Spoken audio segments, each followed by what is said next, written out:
Ramadan masih terus berlanjut, alhamdulillah sampai dengan hari ini kita masih terus melaksanakan ibadah puasa Ramadan. Walaupun lagi-lagi saya nggak pernah tahu Anda menonton tayangan ini masih di bulan Ramadan atau tidak. Kalau menonton tayangan ini masih di bulan Ramadan, kami ingin mengucapkan selamat menjalankan ibadah puasa Ramadan dan semoga ibadah puasa tahun ini menjadi ibadah puasa terbaik kita ya. Hari ini di Lentera Inspirasi spesial Ramadan, saya M. Subhan kembali menemani Anda dan kita ingin tahu lebih banyak. Sebenarnya kan kalau saya nih tiba-tiba lahir ya sudah muslim gitu. Saya lahir dari keturunan Cirebon tapi ada di Kuningan ya seperti itulah pokoknya. Kita tiba-tiba muslim aja. Justru tiba-tiba saya ingin tahu sebenarnya Islam itu mulai datang ke Cirebon tuh kapan dan gimana caranya gitu. Nah, mungkin di gambar sudah mulai berubah nih. Ada Kang Akbarudin Sucipto. Assalamualaikum Kang Akbar. Salam. Sehat ya? Alhamdulillah. Alhamdulillah. Puasa masih lancar lah ya. Masih.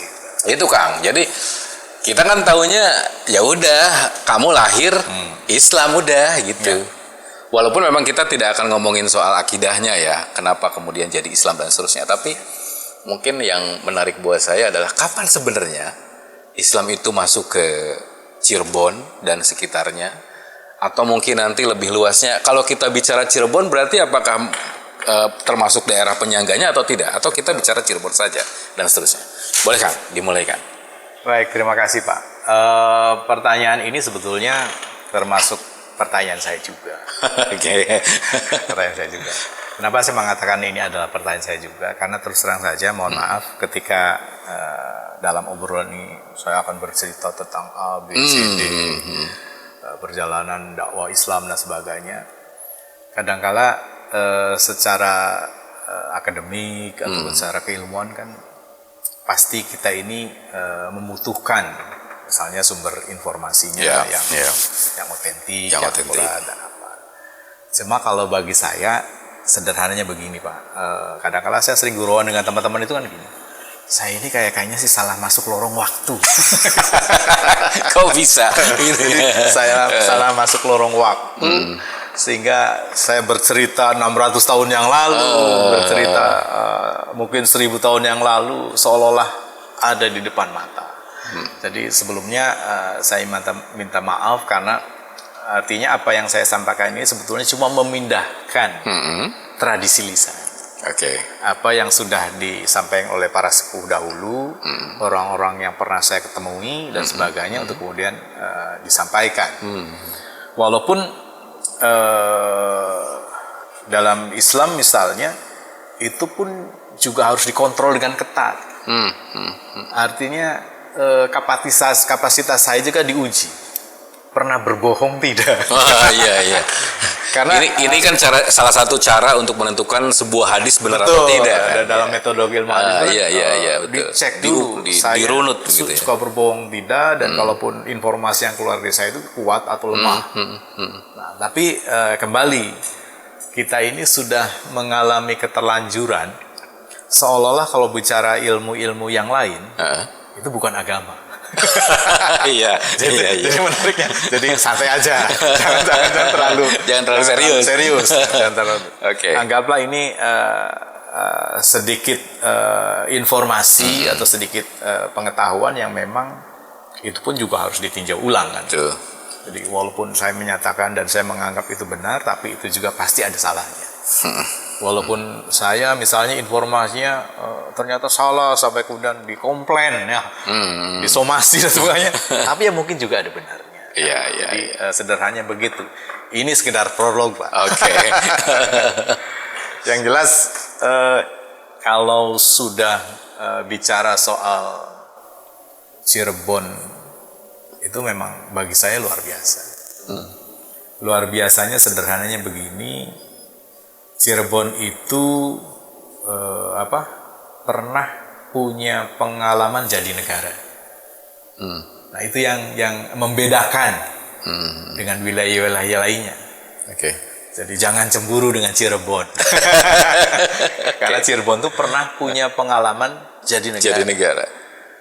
Kalau sudah punya pengalaman jadi negara, jangankan urusan-urusan yang menjadi trending topik atau kekinian dan sebagainya, urusan prinsip yang mendasar pun ada proses penggaliannya. Metodologi hukumnya pun juga digunakan karena negara. Jadi sebuah informasi yang real. Contoh misalnya dalam bahasa Cirebon, baka wis patang puluh Jumat bisa rutin sholat Jumat jamaah di Masjid Agung Sang Citarasa. Itu setara dengan ibadah haji. Iya. Jadi itu kan butuh tinjauan. Tapi ya kita nggak ngomong ke sana. Jadi yang jelas di awal mula, artinya kalau sudah bicara periodisasi, alur kesejarahan yang ada. Jadi kita sebagai orang Cirebon atau orang yang tinggal di Cirebon atau orang yang bersimpati dengan Cirebon, apakah lewat jalur Kamuridan dan sebagainya, berguru dulu, itu bagi saya harus tetap sederhana. Jadi sederhananya ini jangan merasa tinggi gitu ya, jangan merasa besar, jangan merasa hebat, apalagi Cirebon, wah sakti. jangan merasa seperti itu. Iya. Jadi tetap pada hal-hal yang mengikuti ataupun menurut suri toladan founding father Cirebon, yaitu Mbah Kuwu atau Sunan Gunung Jati saja misalnya. Kita bicara tokoh-tokoh yang populer dulu misalnya. Contoh Mbah Kuwu, Pangeran Walang Sungsang. Itu Pangeran Walang Sungsang itu menjadi menarik dan patut disuri tauladani sampai dengan sekarang. Karena apa? Namanya banyak. Jadi itu cuma salah satu tapi saja. Orangnya lu lagi. beliau lagi kan gitu. Namanya banyak. Sebut. Beliau juga dikenal dengan nama Haji Abdullah Iman. Pangeran Cakrabuana. Pangeran Sri Mangana. Syekh Wijayatullah. Kemudian Pangeran Surya Negara, Kilayalaya, Raden Kebagusan. Namanya banyak, Pak. Orangnya itu aja. Orangnya itu aja. Nah, oke, kalau kita mengacu ke ke logika sekarang, itu sangat tidak menguntungkan parpol. Karena suaranya cuma satu ya. Suaranya satu. Iya. Orangnya sama, tapi di tempat lain berbeda. Jadi yang diajarkan oleh Mbah Kuwu ini sebetulnya kalau sudah kita bicara konteks keikhlasan, bakti, berderma atau dan sebagainya, memang kita harus totalitas. Ketika menjadi Somadullah, perannya beda. Tapi orangnya ya itu juga. Ketika menjadi Kilayalaya, ketika menjadi Kebagusan, ketika menjadi Wijayatullah dan sebagainya, perannya berbeda, tapi orangnya sama. Jadi di sini kita bisa mendapatkan hikmahnya bahwa ternyata sebagus-bagusnya orang itu adalah yang bermanfaat, yaitu tadi. Walaupun Kang Akbar belum menjawab pertanyaan saya, tapi ini menarik sih untuk saya coba masuk dulu ke satu orang ini. Kita bersepakat bahwa atau sejarah bersepakat bahwa ini memang sebuah perjalanan sejarah dari orang-orang yang tadi disebutkan yang cuma satu orang itu. Kalaupun iya terjadi di satu masa yang sama atau bagaimana sih kan? Dalam waktu yang berjalan, tidak statis, Pak. Oh, artinya ketika di periode ini dia disebut ini. Iya, betul. Kan ada istilah perjalanan rohani ataupun perjalanan spiritual atau laku hidup gitu ya. Jadi mohon maaf, bukan berarti saya kemudian menjadi melebar tidak langsung menjawab pertanyaan. Iya. Gitu ya. Jadi contoh tadi.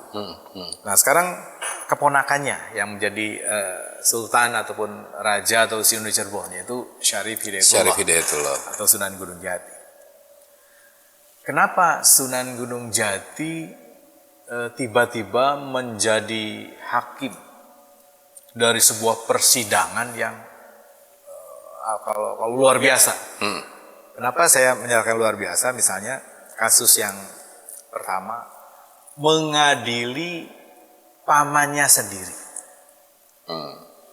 Tokoh yang kita kenal dengan nama Syekh Siti Jenar atau Syekh Lemah Abang, ya,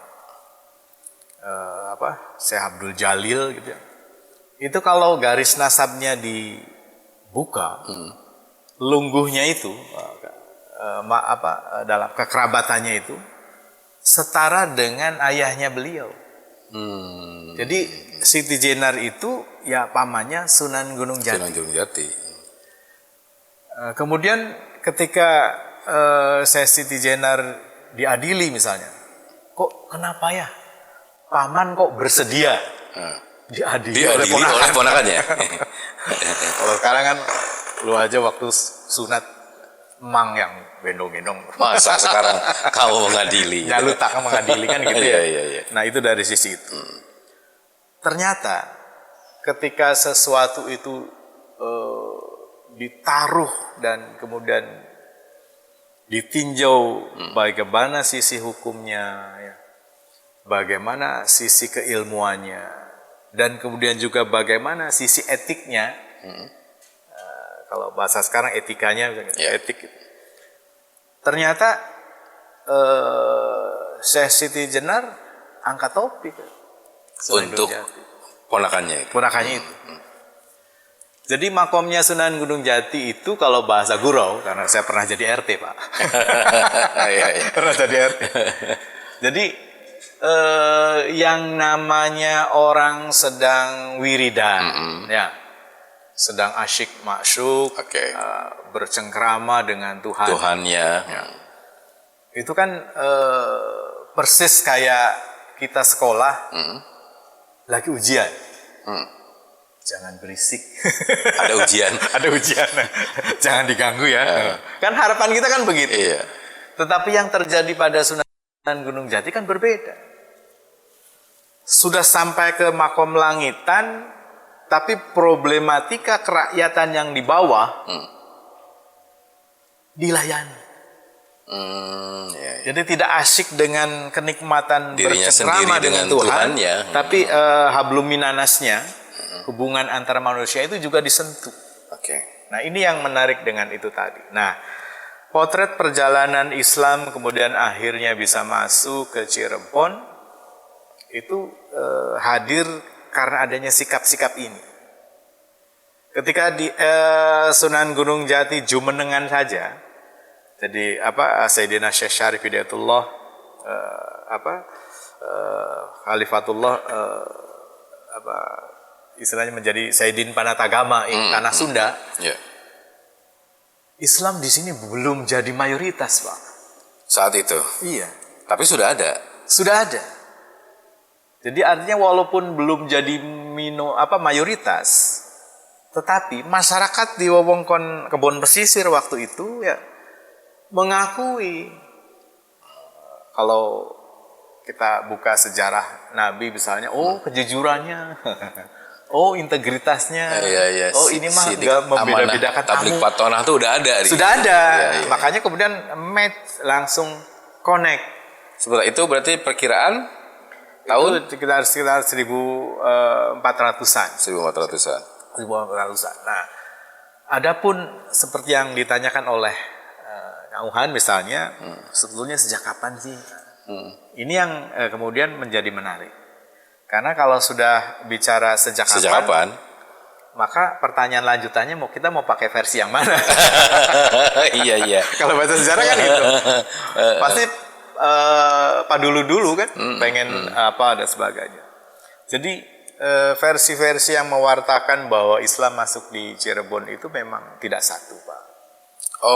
Tidak satu. Nah, ada yang termasuk sepuh ya.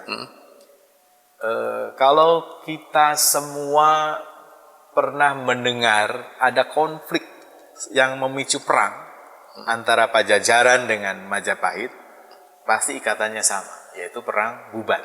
Perang Bubat, ya.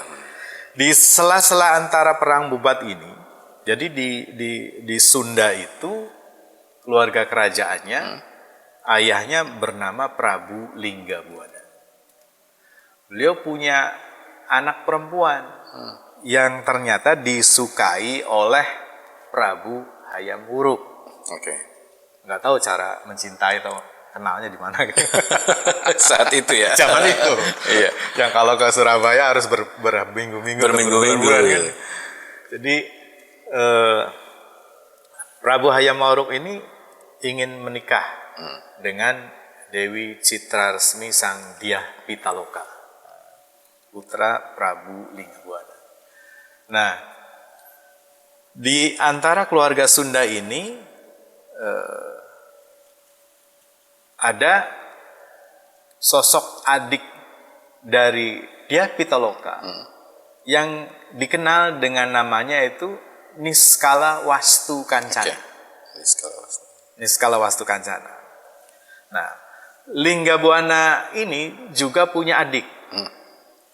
Punya adik Sang Bunisora Suradipati. Prabu Sora, yang ngomong Prabu Sora, Sang Bunisora gitu. Dan beliau sosok sepuh, kalau bahasa keluarga mungkin emangnya Niskala Wastu, yang sangat-sangat religius, Pak. Saat itu. Iya, saat itu.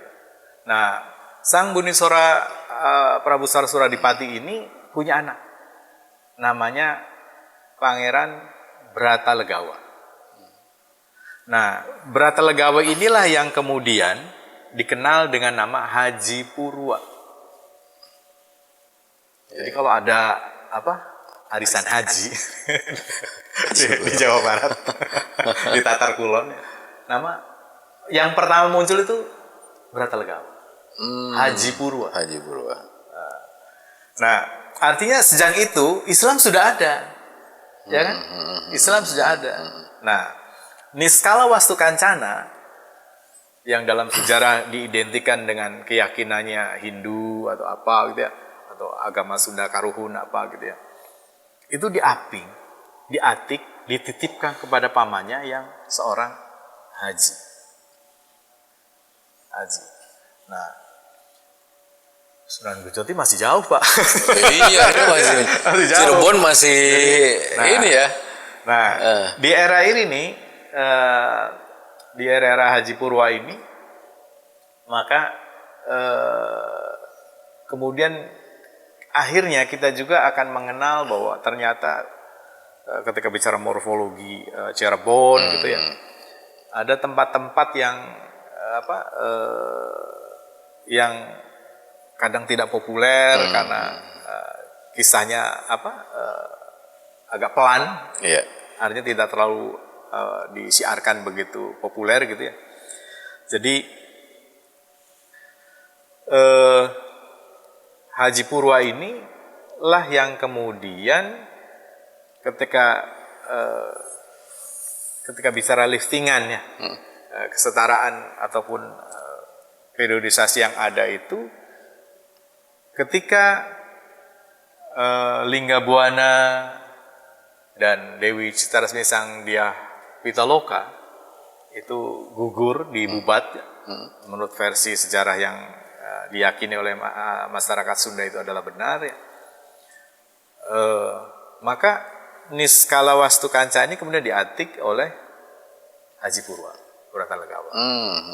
Nah, satu liftingan dengan Pangeran Bratalegawa ini di Cirebonnya, apa wewengkon yang sekarang disebut Cirebon itu belum ada, Pak. Bahkan nama Cirebonnya saja belum ada. Belum ada. Mungkin masih hutan ataupun rawa ataupun apa dan sebagainya. Oke. Jadi belum ada. Dan yang kemudian akhirnya populer itu daerah yang kemudian dikenal dengan nama Pasambangan. Pasambangan itu sekitaran komplek Astana Gunung Sembung. Sekarangnya, karena di situ ada pesantrennya Syekh Datu Kahfi, yang di sana juga kelak putranya cucunya Niskala Wastukancana, Sri Baduga Maharaja juga memperoleh gelar Jaya Dewata. Makanya tiba-tiba gedung Bakorwil tiba-tiba berubah namanya di Balai Jaya Dewata. Mungkin romantismenya adalah itu. Iya. Jadi dari Linggabuana, Niskala Wastukancana, Dewa Niskala, Sri Baduga, dan kemudian Pangeran Walangsungsang atau Pangeran itu sudah 5 generasi. Oke. Artinya masyarakat di wewengkon yang sekarang kita kenal menjadi Cirebon itu sebelumnya sudah menemukan cikal bakal Islam. Keislamannya. Entah itu dalam bentuk perilaku dan sebagainya. Jauh sebelum Islamnya Jauh masuk. sebelum Islam. Oke. Baik, Kang. Nanti kita lanjutkan. Kalau kita percepat, maka kemudian pertanyaannya adalah ketika Islam itu masuklah ke Cirebon, di saat nama Cirebonnya saja belum ada, itu terjadi konfrontasi kah atau begitu smooth sehingga tiba-tiba kita jadi Islam nih? Nah, tapi nanti ya, kita lanjutkan lagi masih di program kita Lentera Inspirasi Spesial Ramadan akan segera kembali. RRI Digital dengan tampilan baru, berbagai konten kolaborasi dari berbagai program nasional, termasuk siaran visual langsung, siaran radio langsung, daftar putar musik, podcast, berita video, dan berbagai fitur interaksi pengguna dalam permainan. Berbagai konten menarik seperti suka, komentar, dan berbagi, serta obrolan langsung dengan penyiar dan pengguna. Pesan langsung dan fasilitas obrolan pribadi antara pengguna aplikasi juga tersedia. RRI Digital tersedia di Google Store dan App Store. RRI Digital.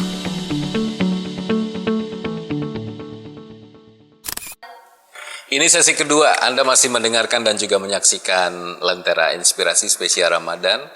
Kami upayakan akan terus secara istiqomah menghadirkan Lentera Inspirasi sepanjang bulan suci Ramadan.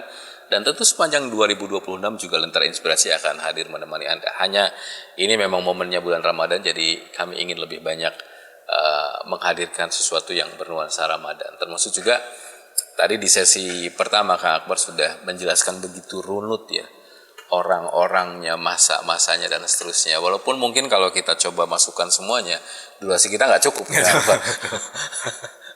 Saya tiba-tiba terpikir tadi, karena ada pihak luar lah dan segala macam kerajaan lain masuk ke Cirebon yang bahkan waktu itu namanya juga bukan Cirebon. Walaupun tadi Kang Akbar sempat bilang bahwa tatanan Islamnya sih sebenarnya sudah ada kita. Bahwa sidik amanah tabligh patonah itu sudah dilaksanakan sebenarnya. Walaupun mungkin namanya belum Islam. Betul. Jadi begitu Islam masuk, saya kemudian menganalogikan jangannya ini smooth banget nih masuknya nih. Karena orang tadi sudah berislam sebenarnya. Atau gimana waktu itu Pak? Kalau saya menuganya misalnya tadi, ketika ada nama Haji Purwa. Haji itu kan rukun Islam. Iya. Bukan rukun agama lain kan gitu ya. Haji itu satu. Terus kemudian yang kedua misalnya ini terjadi pada ayahandanya Raden Pamanarasa atau yang kelak jadi Sri Baduga Maharaja. Oke. Jadi Dewa Niskala itu raja di Galuh. Jadi di Jawa Barat ini era-era itu. Jadi kalau dalam berelasi ada guyonan putus nyambung, ya itulah Jawa Barat. Iya. Jadi putus nyambung. Kenapa saya membahasanya demikian? Karena prinsip awalnya adalah begini. Jadi ketika era sebelum Tarumanagara, atau di Tarumanagara akhir. Itu sang ayahnya tuh begini, kerajaan saya ini kan luas, rakyatnya kan banyak, pasti repot kan ngurusnya kan. Ini bahasa saya Pak, bukan bahasa Nasr. Kurang lebih seperti itulah ya. Anak saya kan dua, ya sudah, kerajaan yang sedemikian besar. Itu dibagi dua. Yang satu namanya Galuh, yang satu namanya Sunda. Tapel watesnya, garis tengahnya Citarum. Jadi makanya saya suka bergurau hati-hati kalau bicara idiom atau menyebut nama provinsi. Jangan disangkut pautkan dengan etnis. Karena itu tadi dalam sejarahnya saja, Galuh di sebelah mana, Sunda di sebelah mana, makanya waspadalah. Nah, di era Dewa Niskala, Ayahanda Sri Baduga itu hampir terjadi perang saudara, Pak. Di Sunda ini hampir terjadi paregreg lah kayak di Majapahit. Nah, perang saudaranya itu gara-gara masyarakat, keluarga kerajaan tiba-tiba menemukan konten yang tiba-tiba viral. Saat itu ya. Iya, Raja Nanawan. Tiba-tiba mengawinkan, menikahkan seorang perempuan yang sudah pada posisi sudah dilamar. Sudah ada yang datang, laki-laki datang untuk melamar. Tapi udah dinikahkan sama orang lain. Nah, celakanya perempuan ini dari Wilwatikta, dari Majapahit. Dari Majapahit. Bagaimana traumatiknya atau fobianya masyarakat Sunda dengan Bubat itu ketika Kasepuhan datang lagi gitu ya. Kerajaan tiba-tiba terusik lagi. Iya.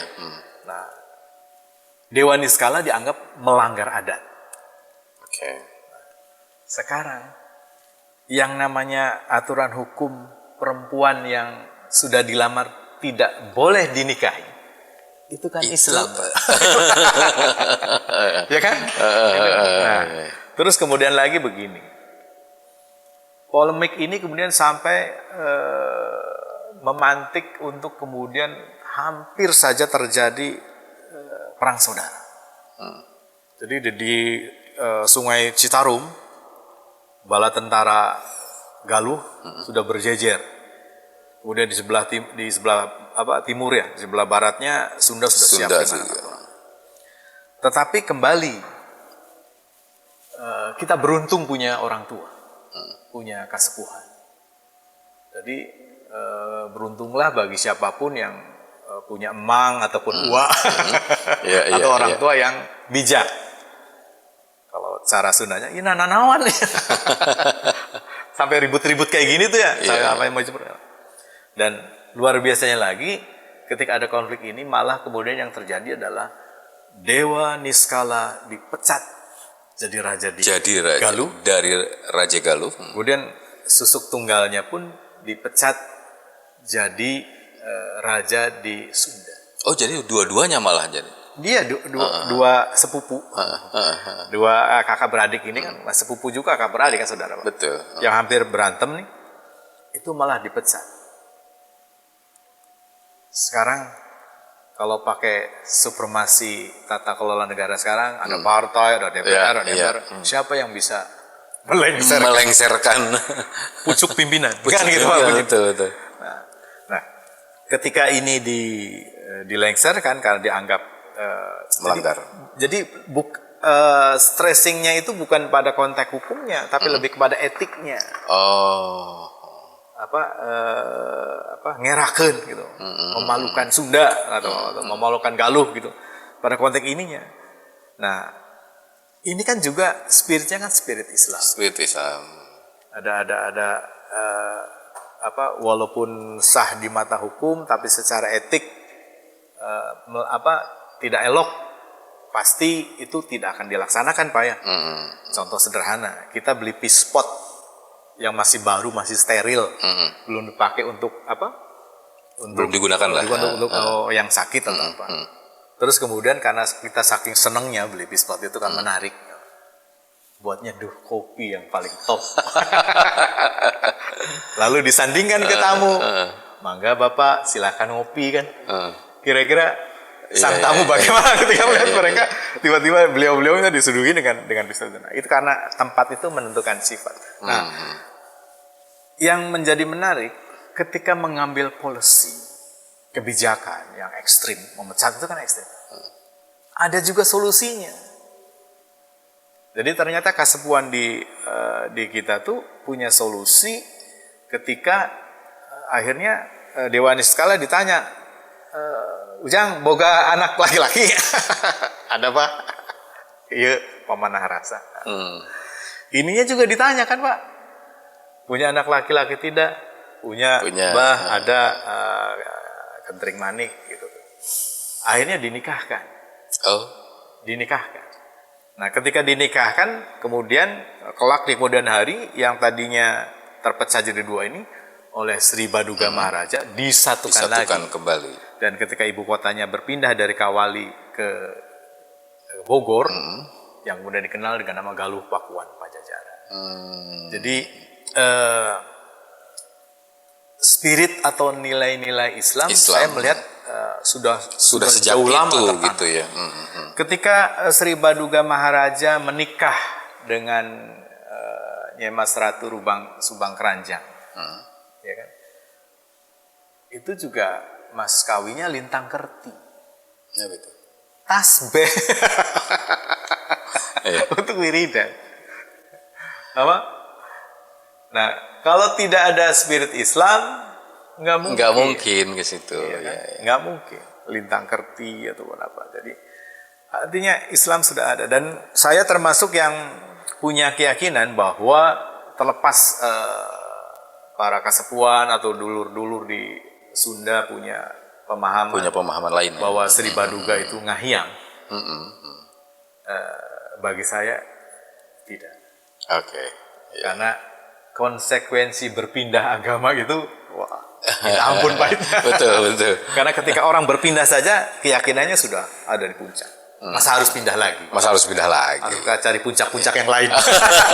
Oke, Jadi baik. itu. Jadi bisa sedikit kita simpulkan bahwa justru jauh sebelum nama Cirebon itu kita sepakati bahwa ada nih Cirebon, kita sudah Muslim sebenarnya. Sudah Muslim. Sudah Islam. Walaupun secara brand ataupun secara formal itu Mungkin belum Islam namanya waktu itu, tapi asas-asas keislaman dan seterusnya sudah dilaksanakan waktu itu, bahkan menyangkut etik dan lainnya dijalankan dengan baik. Itu ya Kang Akbar. Kang, maju kita. Iya. Soal budaya, beberapa yang kita lihat sampai dengan hari ini kan, misalnya kita masih ada tuh istilah munggahan, masih ada istilah misalnya ya mau masuk apa puasa nanti di tengah-tengahnya ada apa lagi dan seterusnya. Sejauh ini kalau menurut Kang Akbar semuanya masih dilaksanakan oleh masyarakat kita atau ada beberapa yang sudah mulai ditinggalkan? Kalau saya masih merasa yakin bahwa segala apa yang itu lahir dari hasil cipta rasa manusia atau yang kemudian dikenal dengan nama kebudayaan, itu masih ada peminatnya, masih ada penikmatnya. Kalaupun kemudian misalnya tadinya mayoritas menjadi minoritas ataupun tadinya minoritas menjadi mayoritas, itu lebih ke soal teknis, soal selera, soal tren. Tapi hal yang universal atau prinsip dan sebagainya, kalau saya merasa yakin bahwa segala apa yang terjadi itu masih ada. Masih ada. Kenapa masih ada? Karena ada strategi dakwah ataupun pola dakwah yang dilakukan yang itu menggunakan multi pendekatan.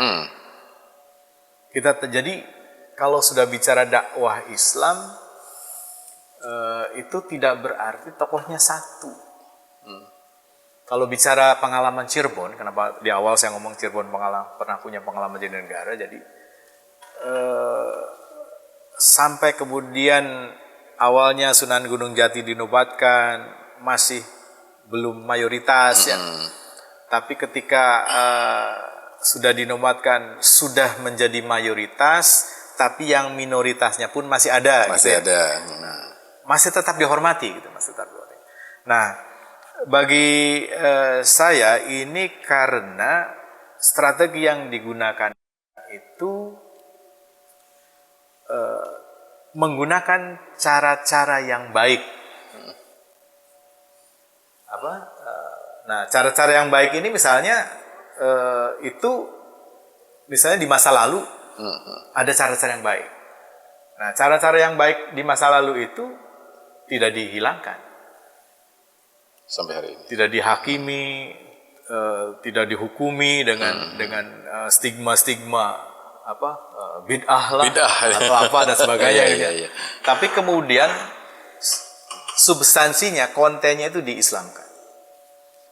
Kenapa orang nonton wayang kita tidak mendengar MC-nya ngomong, mohon maaf Pak, kita istirahat sejenak karena mendengarkan suara azan.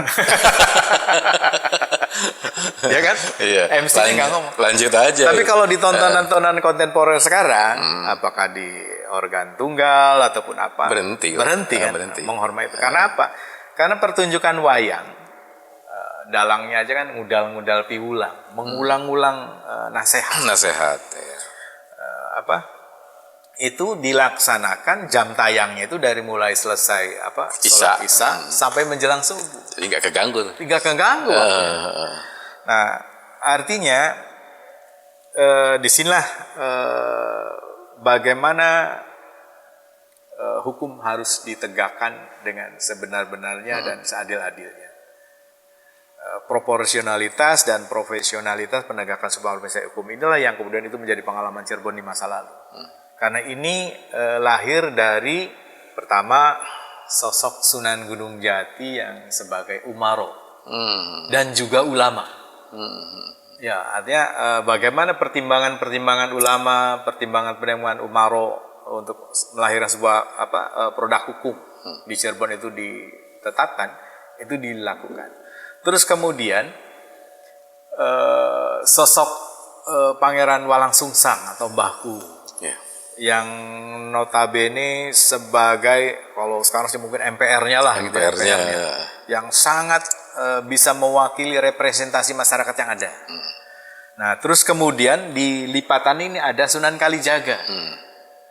Nah, cuma menariknya kalau kita menelusuri kiprah dan peran Sunan Kalijaga ini, yang populer itu sosok sebagai budayawannya kan? Daripada Sunan Kalijaga itu sosok budayawan. Nah, bagi Cirebon ini berbeda. Sunan Kalijaga itu adalah sekretaris pribadi dan juga sekretaris negara Cirebon di era Sunan Gunung Jati. Artinya yang bikin drafting ya. naskah hukum dan sebagainya itu budayawan. Artinya pertimbangan kemanusiaannya pasti hadir.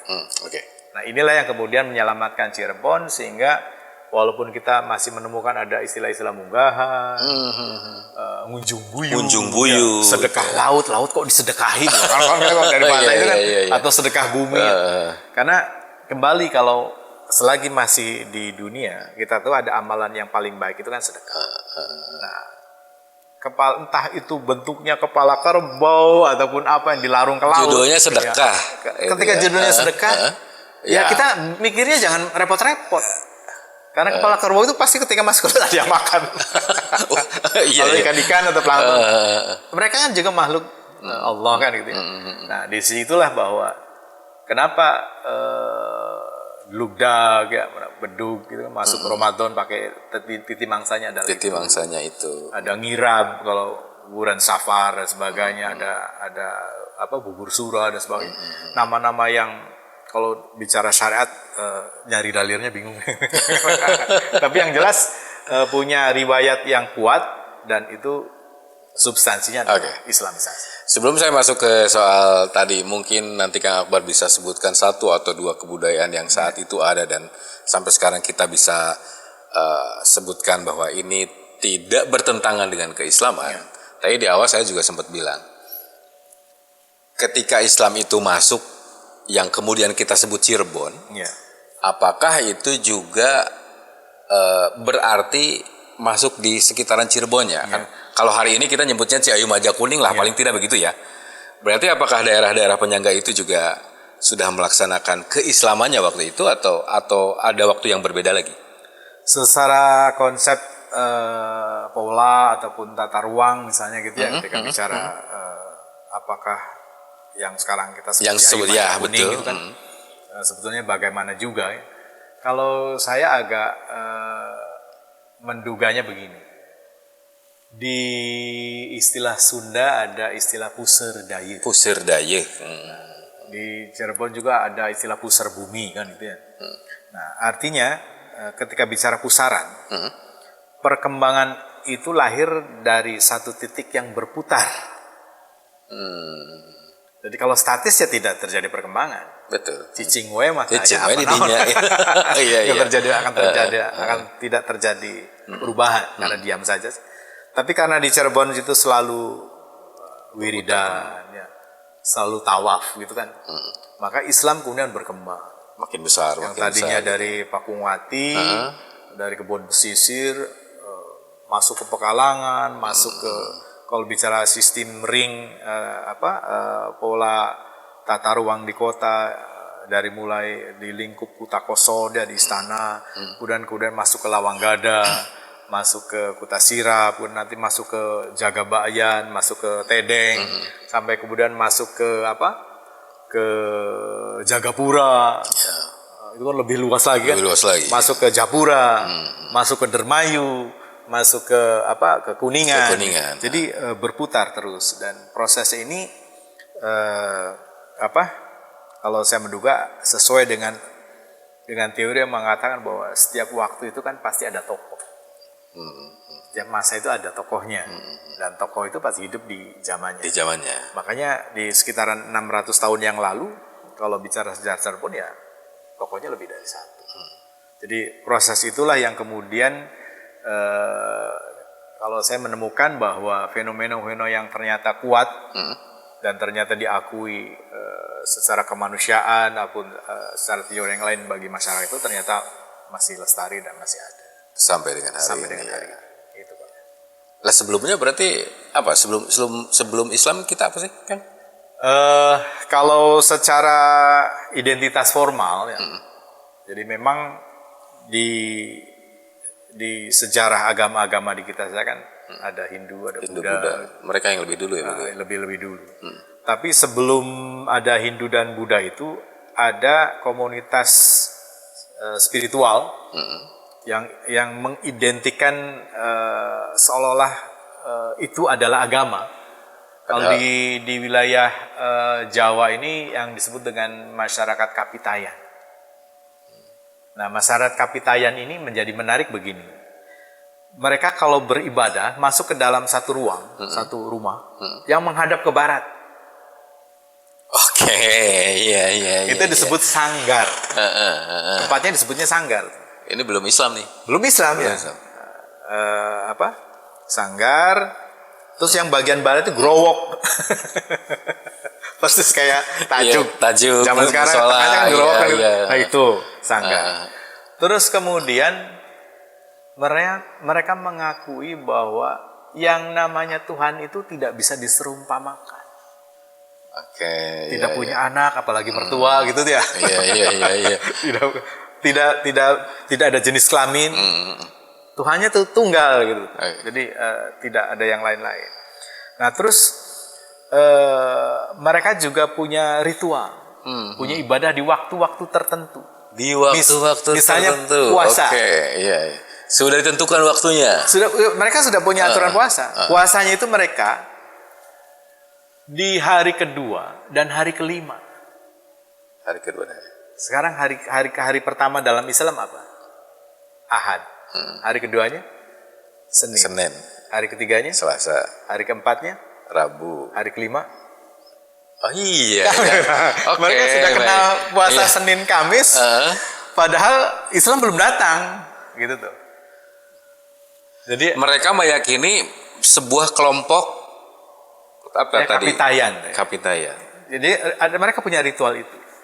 Kalau begitu gini aja deh, Kang. Saya mau tahu. Pada saat kelompok Kapitayan itu, Ya. di bangsa Arab sudah ada nabi belum? Sudah ada. Maksudnya di zaman yang sama atau lebih apa ya? Periodenya kan berbeda-beda.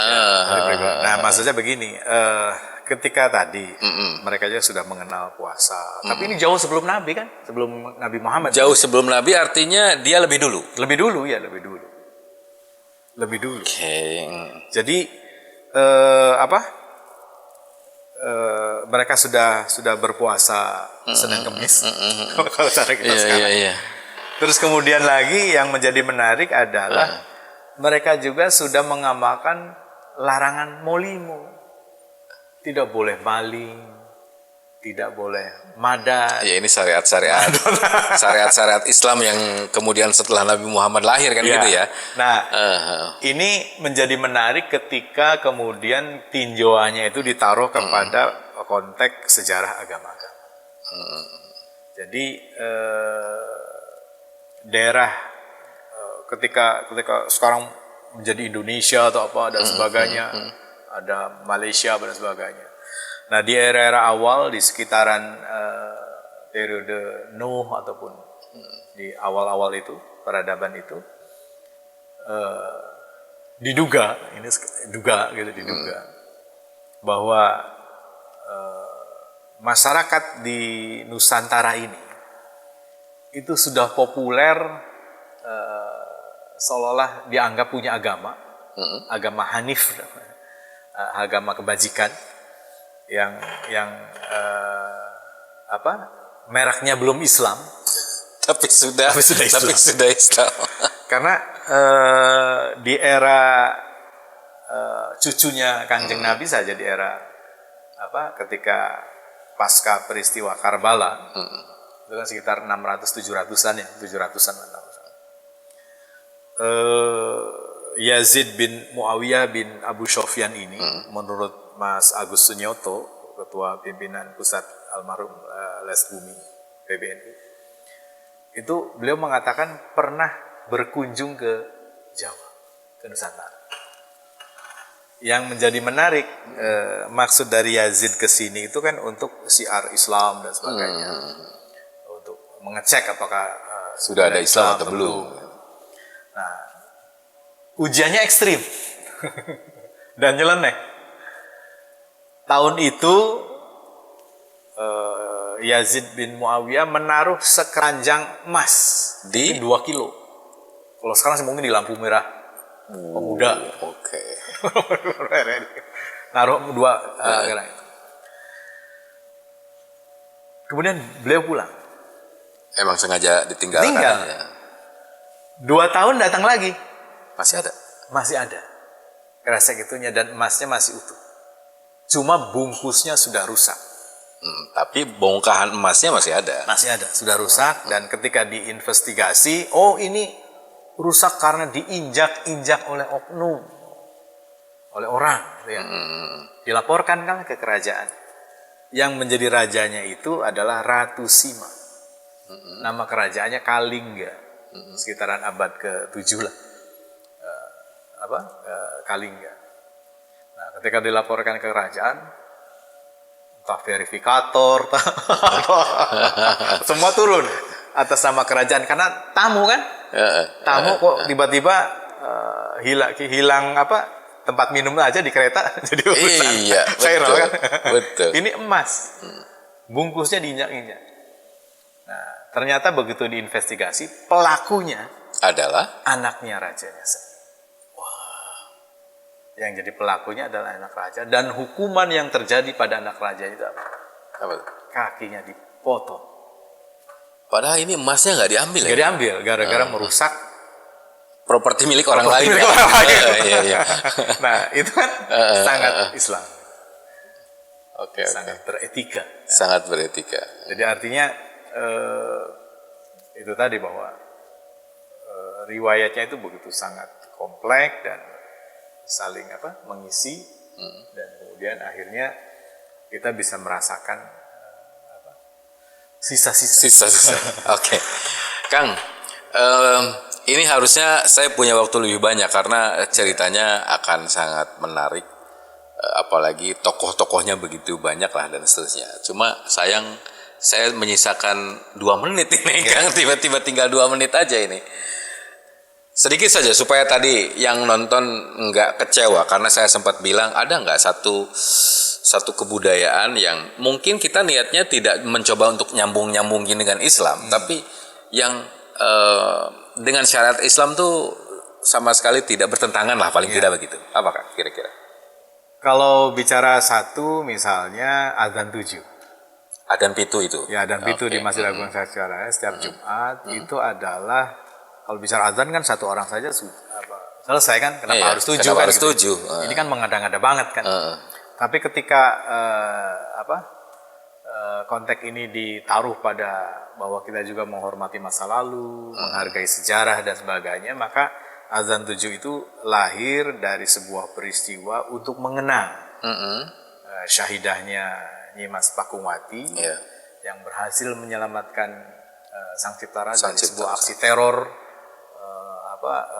yang populer dengan yang menjangan wulung atau wabah itu dan kemudian sampai dengan sekarang kita bisa melihatnya, merasakannya dan mendengarnya langsung kalau kita Jumatan di sana. Sang Cipta Rasa. Karena pasti akan ada 7 orang muazin yang akan mengumandangkan. Di Arabnya saja adzan itu 1 orang. Di Arabnya aja 1 orang. Tokohnya juga 1. Iya. Kok di kita jadi 7? Baik. Kang, sayang sekali Kang.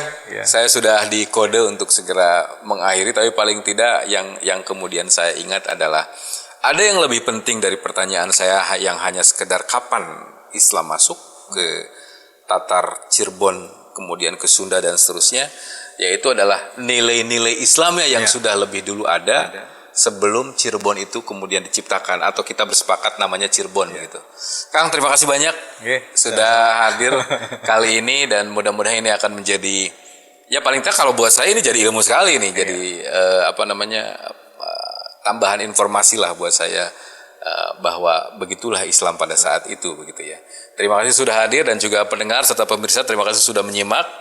Jangan lupa Lentera Inspirasi akan hadir sepanjang tahun 2026 ini dan sepanjang bulan suci Ramadan kami juga hadirkan spesial Ramadan. Program ini on demand, jadi Anda bisa dengarkan secara audio di RRI Cirebon atau secara visual setiap saat Anda punya waktu untuk menontonnya. Silahkan ditonton terus dan disimak terus program-program RRI. Saya M. Subhan harus segera undur diri. Terima kasih dan sampai jumpa. Sampai jumpa.